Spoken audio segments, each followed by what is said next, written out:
እና ያት እንዴት እንደምታምር ሴት ልጅ ሳይ ቀናለሁኝና ቆንጆዬ ሴት ልጅ ናት። ግቢውን ላጸዳዳ አልኩኝና መጀመሪያ ግን ከውስጥ ይጀምራልኩኝ። ውስጡን እሷ ታጸዳለች፣ ትጠራርጋለች፣ ጀምራለች መጠራረግ። ስለዚህ እኔ አልጋዬ እንደዚህ ላነጣጥፍላትና ከዛ ወደ ትምህርት ቤታቸው አባታቸው ወስዳቸዋል። እና ትምህርት ቤት ሲሄዱ ያሳዝኑኛል አንዳንዴ። እኔ እንጃ ከቤታቸው ውጭ ሲሄዱ ያሳዝኑኛል። አሰላሙ አለይኩም ቤተሰብ እንዴት ናችሁ? ደህና ናችሁ? ዛሬም በአዲስ ብሎግ መተናል። ላይክ አድርጉ ቪዲዮን ስትጀምሩት። ለቻናሉ አዲስ የሆናችሁ ሰብስክራይብ እያደረጋችሁ ጀምሩ። እዚህ ጋር ትንሽ አቮካዶ ነበረ። አቮካዶ ትንሽ ቂጣ አድርጌ ቁርሴን ቶሎ ሰራሁኝና ቶሎ ወደ ማቀራረብ ሄድኩኝ። ሰዓቱ በጣም ረፍዶ ነበረ። ልጆቼን ትምህርት ቤት ሸኛኘሁኝና ገና ልሸኝ ነው። ምሳቃይ ምናምን ግን ሰራርቻለሁና ሰዓቱ ምን ጊዜ እንደሚሄድ አትጠይቁኝ። ለሊት ተነስታችሁ ራሱ ሰዓቱ በቃ መሄዱ ሰዓቱን የሚያቆምላችሁ ሰው ነው የሚያስፈልጋችሁ። ሰዓቱን የሚያቆመው ለካ አንድ አላህ ነው። ሰዓቱ ከቆመ ደግሞ ህይወቱም ቆመ ማለት ነው። ኧረ ጉድ! በነገራችን ላይ ልጆቹ ደግሞ ዛሬ ሮብ ነው።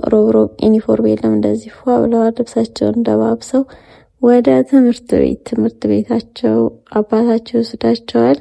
እና ትምህርት ቤት ሲሄዱ ያሳዝኑኛል አንዳንዴ።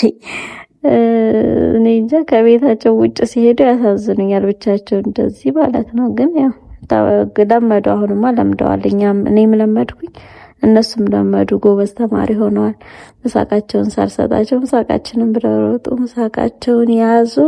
ከዛ ተማሪ እርሻ ቀባሪ ወደ ትምህርት ቤት ይሄዱ ነው። እንደምታዩት ኬጂ 1 ጎበዝ ሆነዋል። ሁለቱም በቃ ፈጣን ሆነዋል። ትምህርት ቤት ልጆች ጋር ሲውሉ ምን ሲሉ በቃ ራሳቸው አፕዴት አድርገዋል። ለማንኛውም እዚህ ጋር ልጄን ትንሽ ፀሐይ አሞኳት። ፀሐዩ የተነጫነጨ አልፈልግም አለኝ። ብርድ ነው ብዬ ነበር እኔ ፀሐይ ላሞቀ ያልኩት። ከዛ ወደ ጽዳት ገባን። እንደምታዩት ግቢውን ላጸዳዳ አልኩኝና መጀመሪያ ግን ከውስጥ ይጀምራልኩኝ። ውስጡን እሷ ታጸዳለች፣ ትጠራርጋለች፣ ጀምራለች መጠራረግ። ስለዚህ እኔ አልጋዬ እንደዚህ ላነጣጥፍላትና ከዛ ውጭውን አጸዳዳለሁኝ ማለት ነው። እንደዚህ እንግዲህ ጽዳት አይቀርም፣ ቀን በቀን ስራ ነውና አልጋችንን ደግሞ ያው እንግዲህ ከእንቅልፋችን ስንነሳ ማነጣጠፋችን አይቀርም። እንደዚህ አነጣጠፍኩኝ አልጋዬን። ከዛ በኋላ የሚተጣጠፈውን ልብስ ደግሞ አጣጠፍኩኝ። የሚነሳ ፍራሽ ነበር፣ ዜና መሐመድ ፍራሽ አወጣሁኝ።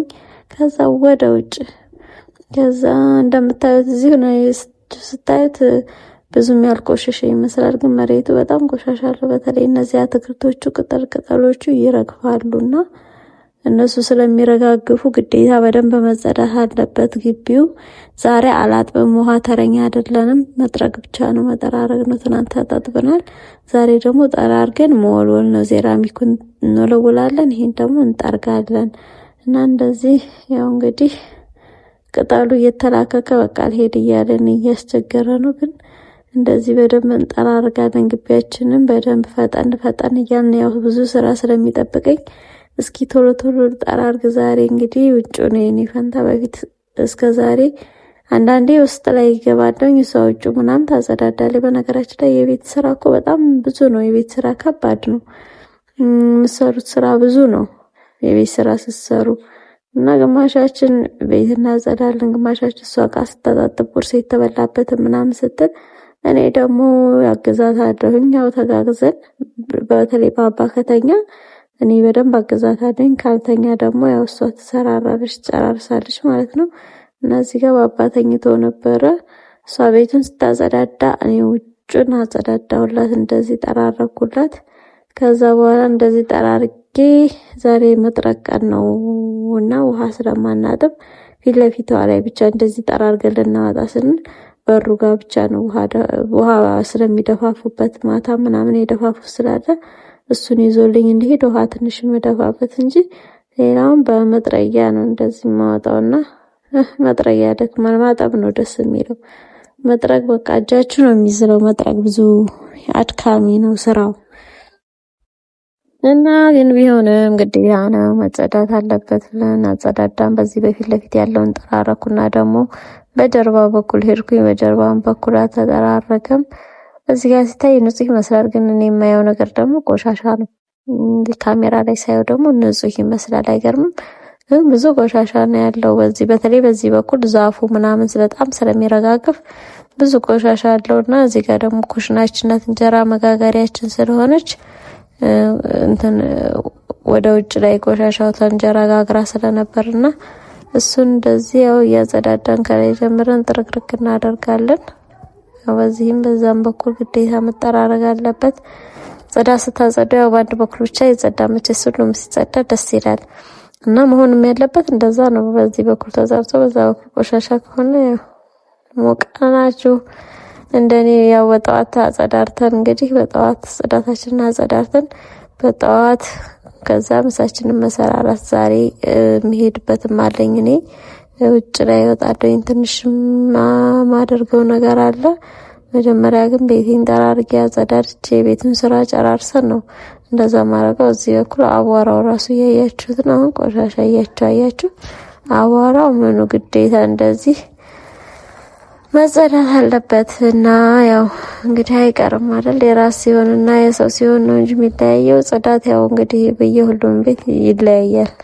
በየሄዳችሁበት የማይቀረው ነገር ጽዳት ይመስለኛልና ከዚህም በኩል ያመጣሁትን ቆሻሻ እዚህ አንድ ላይ ያደረኩ። እዚህ ጋር ውሃ ፈሰሰስ ስላለ ከዚህ ያለውን ደግሞ ጥብጥብ አደረኩት። እንደዚህ ደግሞ ቆሻሻው ሞልቶ ነበር እንደምታዩት። ግቢ ውስጥ ያለው ቆሻሻ ማጠራቀሚያችን ቆሻሻ አጠራቅመን ስለሆነ የምንደፋው እንደዚህ ቆሻሻ የለቃቀምኩኝ እና ከግቢ ውስጥ አላወጣውም፣ እዚሁ ነው የሚቀመጠው። ግን በደንብ እዚህ አካባቢ ዝም ብለን ጣድ ስናደርግ ወደ ውጭ ስለሚወጣ እሱን ጥርግርግ አድርጌ አስገባዋለሁ በስርዓት ማለት ነው።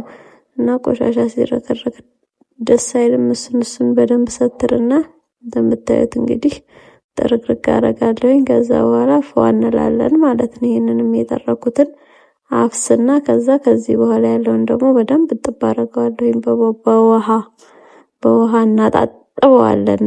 ገባችሁ? ከዛ ታጠብኩኝ። እዚህ ጋር ደግሞ ለወጣ ስል ቤት ሰው መጣና ትንሽ እነሱ ጋር አወራራሁኝ። መውጣቴን ትቼ ትንሽ ተጫወትን። ከኋላ አትታይም እያልኳት ነበረ። ካወቃችኋት እንግዲህ ከዚህ በፊትም ዩቲዩብ ቻናል አላት። በራሷም ዩቲዩብ ቻናል ትመጫለች። ሰብስክራይብ አድርጓት እና የሴት ልጅ እናት ሲመጣ እንደዚህ እንንከባከባለን። የኛ ወንዶች ስለሆኑ የሴት ልጅ ሲመጣ እንንከባከባቸዋለንና እንደዚህ እየተንከባከብን ነው እንደምታዩት። እና ያት እንዴት እንደምታምር ሴት ልጅ ሳይቀናለሁኝና ቆንጆዬ ሴት ልጅ ናት። ማሻአላ ተባረካላ። እና ሁለተኛ ሴት እኛ ወንድ እነሱ ሴት ባይ ያለቻችሁ ነው ባይ